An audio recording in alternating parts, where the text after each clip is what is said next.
नमस्कार, आपण पाहतात परिवर्तन 24 न्यूज। नंदुरबार जिल्ह्यातील दुर्गम आणि आदिवासी भागांमध्ये आरोग्य सेवेला नवे तंत्रज्ञानाचे पंख लाभले आहेत। आता औषधे, लसी आणि वैद्यकीय साहित्य काही मिनिटात दुर्गम गावापर्यंत पोहोचणार। राज्याचे वैद्यकीय शिक्षण मंत्री तथा नंदुरबारचे पालकमंत्री डॉक्टर हसन मुश्रीफ यांच्या हस्ते आज ड्रोनद्वारे आरोग्य सेवा वितरण प्रकल्पाचे लोकार्पण करण्यात आले। यावेळी आमदार राजेश पाडवी, आमदार आमशा पाडवी, जिल्हाधिकारी डॉक्टर मिताली सेठी, जिल्हा परिषद सीईओ नमन गोयल, जिल्हा पोलीस अधीक्षक अश्विनी सानप, जिल्हा आरोग्य अधिकारी डॉक्टर रवींद्र सोनवणे, जिल्हा शल्य चिकित्सक डॉक्टर विनय सोनवणे उपस्थित होते।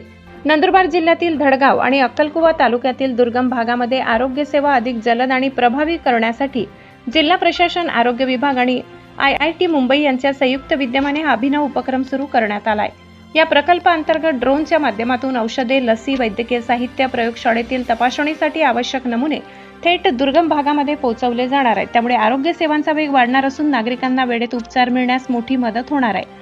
दुर्गम, आदिवासी आणि भौगोलिकदृष्ट्या आव्हानात्मक भागातील नागरिकांना वेळेत आरोग्य सेवा उपलब्ध करून देणे ही शासनाची प्राथमिकता आहे। ड्रोन तंत्रज्ञानामुळे आरोग्य सेवा वितरण व्यवस्थेत मोठा बदल घडणार आहे, असे प्रतिपादन राज्याचे वैद्यकीय शिक्षण मंत्री तथा जिल्ह्याचे पालकमंत्री डॉक्टर हसन मुश्रीफ यांनी केले।